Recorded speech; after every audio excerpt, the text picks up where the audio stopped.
going on my computer? Tell my followers, please.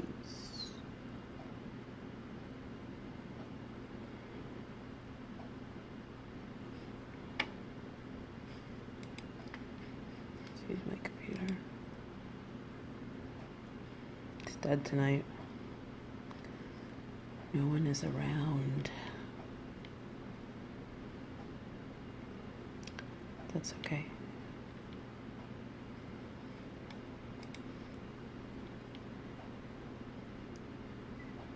Alright, well, this is going to record, so I'm going to do it regardless of the fact that no one has signed on yet. So, tonight I want to talk about fibroids. I want to talk about healing them and what you can do on your own to manage your diagnosis. That's really, really important. I've had quite a few people contact me in the last few days about it, and I hear the fear and the worry and the sadness and the depression, all these unfortunately very negative emotions that are assigned to having a diagnosis of fibroids. And, you know, it breaks my heart because I want people to first and foremost know that, you know, it's by no means a sentence on your life, nor is it a sentence on your fertility. That's an important part as well. And more than anything else, I want people to feel truly empowered in their health. You know, this is not just a countdown to, you know, when am I going to have surgery, or a countdown to, you know, they're putting me on this medication, or I might have to have a hysterectomy. That's not what this needs to be. There's so much that you can do on your own if you're willing to commit to, you know, really taking control of your health, taking control of your nutrition and other aspects of your health. There's a lot that you can do in order to halt the growth of your fibroids, shrink them even, and if you've had the surgery, prevent them from coming back. So my personal story is that I had surgery December of 2014. I had 9 fibroids removed, and the cool part is that through about a year's worth of work, give or take, I was able to shrink the fibroids that were removed in half. So they were double the size when I was first examined for surgery. I actually had to push my surgery back for 6 months because I was in school and I could only do surgery during break. Couldn't afford to take a semester off to do my surgery and recover. So it was very important to me to recover quickly and get back to my life. So I had to do a lot very quickly in order for that to happen. And that was really a learning experience. But I learned and read so much. And since my background is already that I'm a biological researcher and now a certified health coach, you know, I like to be able to streamline the process for people so they don't have to spend as much time as I did trying to figure out what to do. And there are some conflicting information that I found on the internet as well. So I want to start with the general basics of how to manage your fibroids. These seem rather intuitive or really basic, but trust me, they're far more important than you think that they are. So the obvious first place to start in terms of being healthier overall is exercise. So the reason why exercise is important is for a few reasons. The first, of course, is the most obvious. The more weight that you have, the more fat cells you have. The key component of fibroid growth, which is estrogen production, is the estrogen that your body is producing and is not being properly balanced by your progesterone production. That's what estrogen dominance is. That estrogen lives in your fat cells. So that's why exercise is so important for getting rid of fibroids. In addition, exercise and regular exercise creates an abundance of what's called nitric oxide, which is a compound in your body that helps to regulate the constriction or dilation of your blood vessels. So this creates your oxygenation levels, essentially, in terms of tissues. How much blood, oxygenated rich blood, can reach your tissues. You want to have as much of oxygenated blood as you can reach your uterus and clear out stagnant blood from your uterus.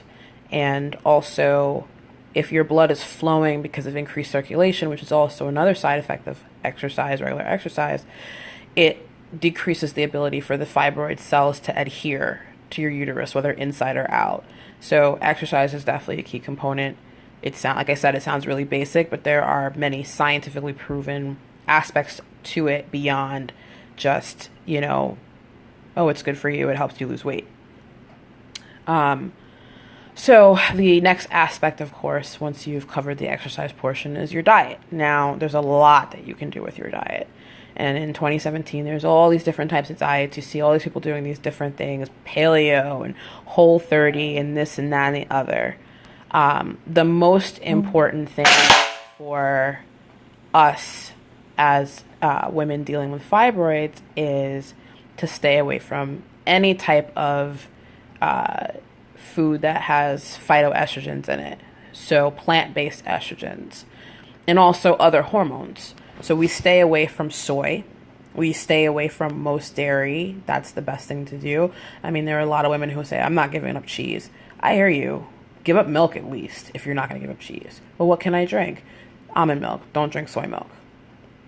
I actually learned that kind of the hard way because when I got off of dairy, which was many, many years ago, and then was diagnosed with fibroids at 28, the alternative at that time was soy milk. And I didn't realize that I was feeding my fibroids and allowing them to grow because I was using soy milk. So it's really, really important to not use soy milk. If you are vegetarian or vegan, you want to cut out tofu, any soy products. That's really, really important because, you don't want to have that issue. Okay. So that's a big dietary thing as well. And then, of course, your diet, you want your diet to be as rich in fruits and vegetables as possible. I mean, ideally, some would say that a vegan diet is fantastic. I don't know that I would agree with that only because there are people who feel like it's necessary for them to eat meat. And I would never judge somebody over that. I think that the quality of the meat that you buy is extremely important. You want to try to get organic all the time. You want to try to get antibiotic free and things like that. That's super important. The quality is important. So if you are going to choose to continue to eat meat, that's what you need to do. And of course, for your health overall, it's best to, cut down red meat as much as possible. Things like bacon is not good for you. So if you can do that and you're still eating, chicken or fish or, seafood and stuff like that, you're okay. You really are. It's really about eating whole, healthy, clean food that's high quality, organic, doesn't have a lot of stuff in it. You want to avoid processed food as much as possible. And again, avoid the soy. So, so important. You do not want to feed your fibroids. You can get your nutrients in many different ways. I know there are people that have told me, well, I'm so busy. How am I going to eat healthy? You're going to have to adjust your behaviors. It's just the truth. You're going to have to find different tactics that will help you still get the food that you need, whether it's that you switch to having smoothies for breakfast because they're faster, you learn how to juice, which if anybody's followed me and seen my Insta stories, you see me making juice and smoothies all the time, and it does get easy and faster every time you make it, which is fantastic. You can meal prep, which for some can be overwhelming, but even start with just meal prepping dinner for a couple nights. You're basically just cooking a big meal and packing your leftovers and portioning them out.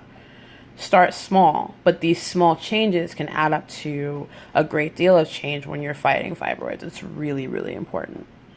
So I would definitely go with that. Again, a lot of dark leafy greens, very important.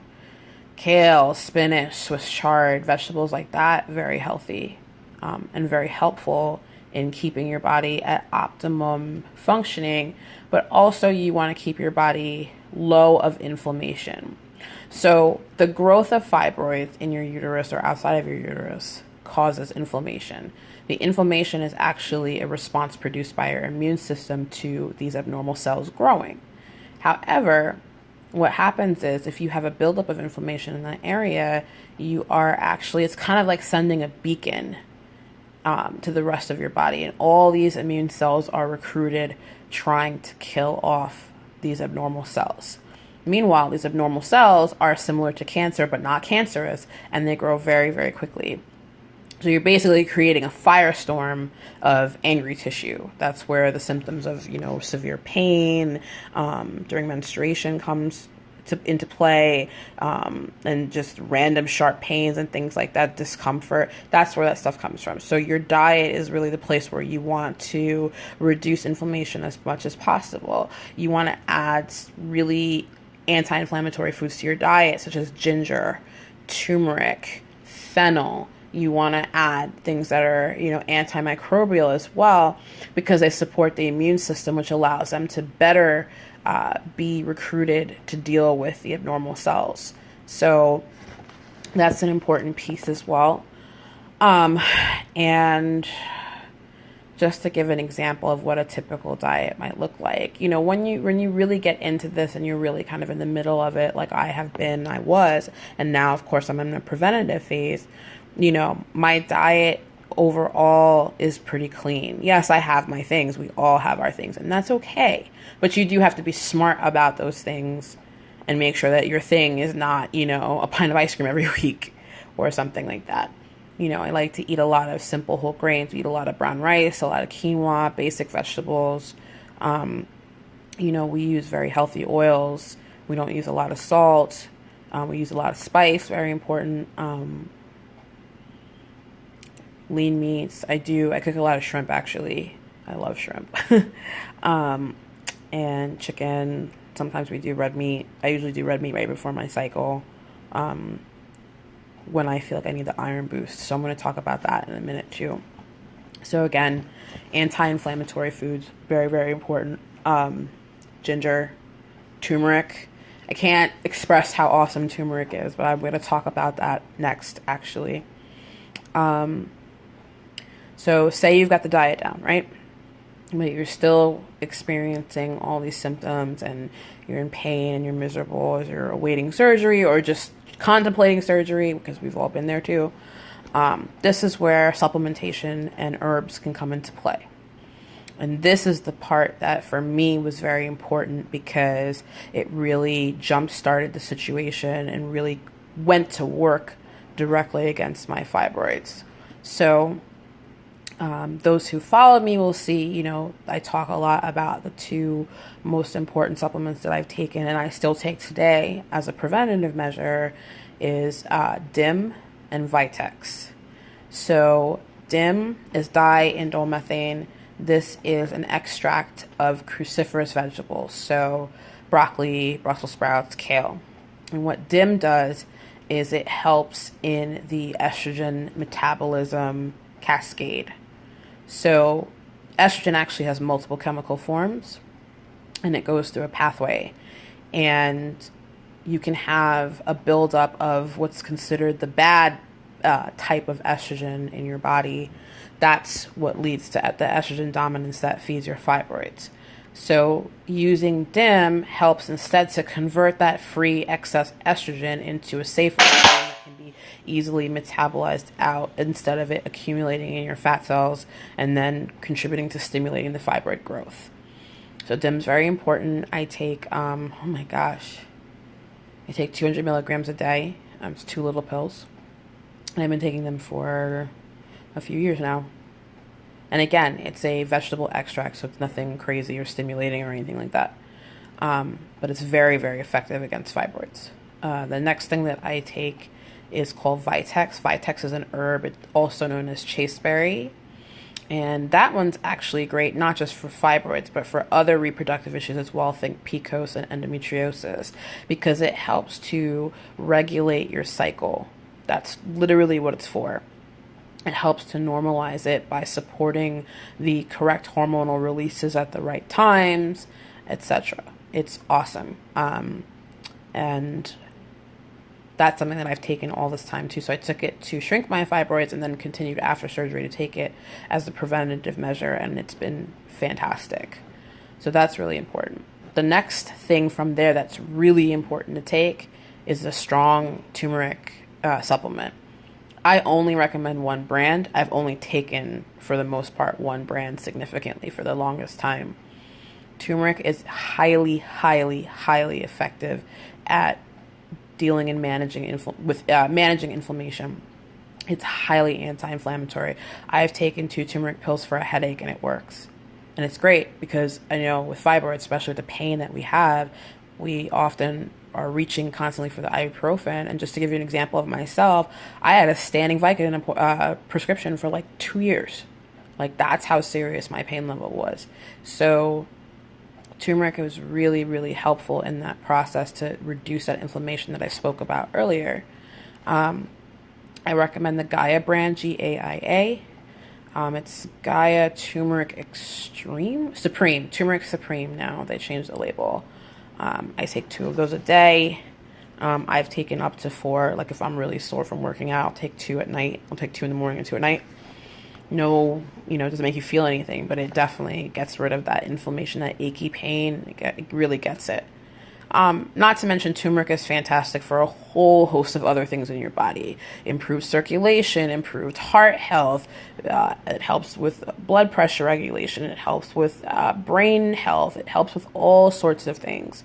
So consider that not just, of course, for fibroids, but for your overall health as well.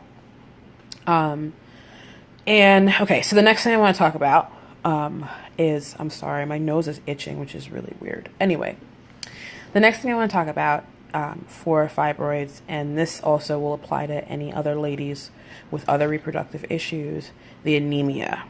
So many people have anemia due to fibroids and other reproductive issues. And they have varying degrees of anemia. And I've heard many women also complain about the iron pills that they're put on to manage that. So, of course, you get iron from your diet through dark leafy vegetables, especially spinach. Honestly, at this moment, I can't recall off the top of my head easily any other vegetables that have iron, but there are quite a few. So don't, I'm just spazzing right now. But the point of the matter is the anemia is caused really by 2 things as opposed to the one thing. It's not as simple as iron deficiency. It's also it also is a block or a decrease in the ability to absorb iron. So you can still intake a lot of iron through food, for example, and still have anemia because you're not absorbing it well. So how does iron absorption work? Iron absorption works through the compound hemoglobin, which is found in your blood, right? So hemoglobin is a molecule that is designed to bind iron. So when you take food and the food is digested and the nutrients are put into your blood through your intestines, your hemoglobin molecules are actively looking to uptake iron. Now, if you are not getting enough iron, your hemoglobin molecules are mostly open. They're searching for iron that they can't find. However, if your blood has less hemoglobin than it needs to have, you could be putting in as much iron as you want and you can't absorb it. That's a problem.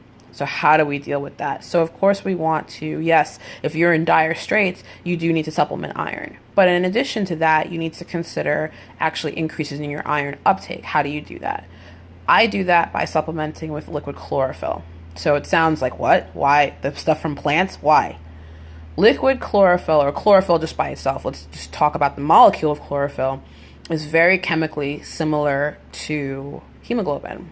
And it can also uptake iron.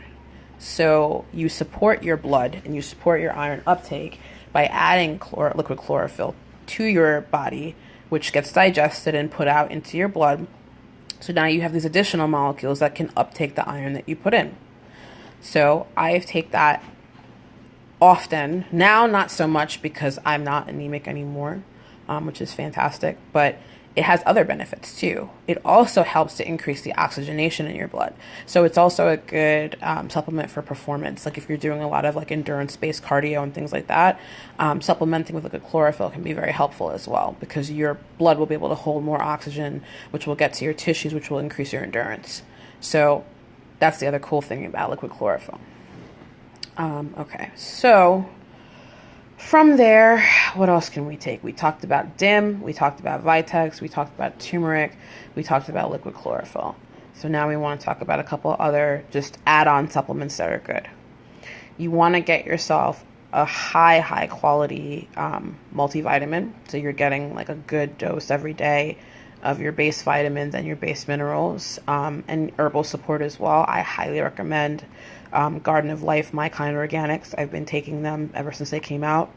I'm pretty sure from what I know and being in the industry, they have the best whole foods multi-supplement on the market, which is really awesome. Super clean too. So I highly recommend that if you're looking for a good multi. It is a little bit of an investment, but it's worth it. Remember, these things are things you take every day. So they're in your body all the time. So you want to try to go with the highest quality as possible. There are some things, of course, that you can skimp on, but a multi is not one of them.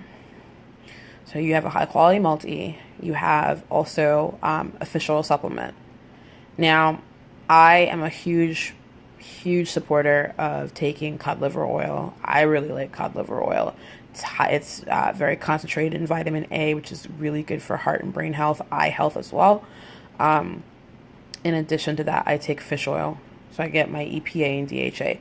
Lately, I haven't had cod liver oil in the house. I was taking for many years a British brand that my family always bought, and they lost their ability to import into the United States, so it's tricky to buy it. And a lot of the other cod liver oil brands I find are very highly refined and processed, so a lot of the nutrients are actually taken out. So until I find the brand that I'm in love with, I'm kind of in limbo, but I am taking fish oil every day for the right level of EPA and DHA, of course.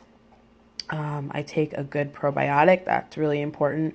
Your gut health does play a role in fibroids as well, because it plays the role in additional body inflammation and that immune trigger. And that's also something that's really important for endometriosis. I just want to throw that out there for anybody who will be listening who has endo. So that's really important. There are many brands out there, and with probiotics, it's not as simple as, oh, I'm just going to buy the one that has the highest amount of cultures. That's not how you buy a probiotic. You want to also look at the culture diversity. That's very important. So you want ideally a probiotic that has the most diversity in cultures, maybe like up to 8 different strains. The more diversity you have, the more likely they are to survive in your stomach and your intestines and really take root. If you're taking a probiotic and it has one strain and your body rejects it, which you won't even know, nothing's happening. You're just putting stuff in your body. It's just leaving. So you want to have that diversity so that there can be an establishment of the strains. I feel like I'm forgetting something. I'm sorry. I'm trying to think off the top of my head. I usually have notes, but I just felt compelled to do this today, actually, because I was getting so many messages, and I was like, look, like, let's get on, let's talk about this. And, you know, I'll try to put out as much information as I can. I mean, a lot of the stuff, like I said, is actually very simple and straightforward in terms of what you need to do. I just find that people really struggle with it. Maybe it sounds too simple, or maybe making the full health conversion sounds too hard. I'm not really sure what it is, but I will say this. For me, it really was a decision, and it was a very easy decision. I'm glad that I made it, and I wish that I had made it sooner in my life. I started my healthy journey, so to speak, right after I was diagnosed. My transitioning was actually pretty long, I'd say, considering that I'm 35 now. I think I kicked it up into high gear 4 years ago, and then even more so in the year that I had my surgery. And since then, I've been totally 100% going for it. So it is a process, but, you know, the ability potentially for someone to be able to avoid surgery because they're able to halt or shrink their fibroids is huge. It's massive. You know, I wish that I didn't have to have surgery. My symptoms were pretty horrible as time progressed, which is why I made the decision to have the surgery. I was fortunate as well that my fibroids were on the outside, so they didn't have to cut into my uterus. But even still, as we know, there's always a risk of fertility, or infertility rather, when you have this type of surgery. As it stands right now, my surgeon told me that if I get pregnant, I can only have a C-section. Now, how true this is when the time actually comes, that who's to say? You know what I mean? Especially because my uterus was not cut. But it remains to be seen. And, you know, the emotional side of all of this is very important too. We can mourn the diagnosis and we can mourn the struggle, so to speak. But if we cannot get to a place of changing our mindsets to a positive and can-do attitude in this fight, you will lose.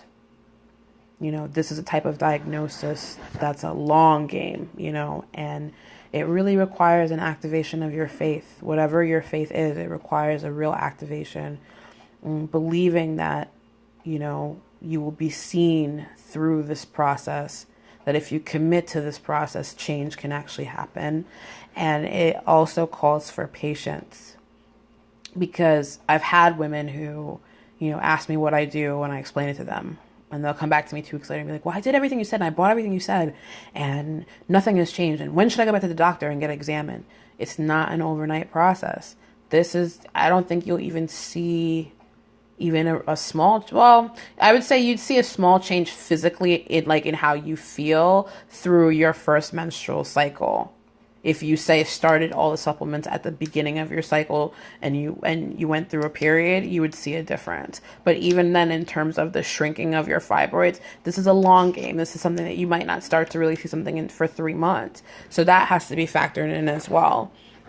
But I do think the process and the things that I've laid out tonight should be done and committed to, whether you elect for surgery, you know, in the next 2 weeks, or you are on the fence about surgery and you're still at a place where your doctor might say it's not necessary. You know, these are positive changes for your body no matter what, you know, whether you get them removed or not. So you can benefit from them regardless.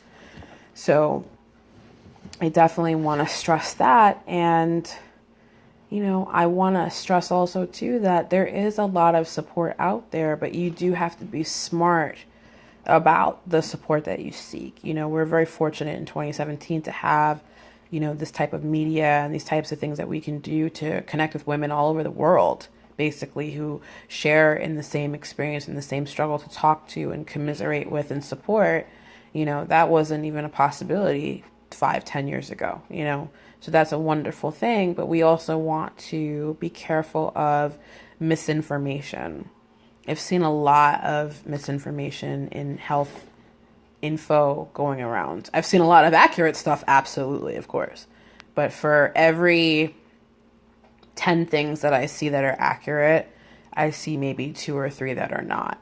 And especially when it comes to fibroids, there are a lot of people who are like, oh, I'm a natural healer and I make herbs that treat your fibroids. You need to know everything that's in that herbal concoction. You need to know how all these things work. You need to know what side effects there are. You really have to do your research. So I don't generally recommend that type of stuff to people, because I want them to I want a do-it-yourself approach. I've had women ask me, for example, about soursop leaves. So soursop is extremely powerful, and it's powerful against cancer cells as well. So I think it's a benefit if you can actually get the leaves to be able to make tea. But most people are not living in areas where they can have access to that. So, you know, how do we do it without that? This is why I laid out the things that I did.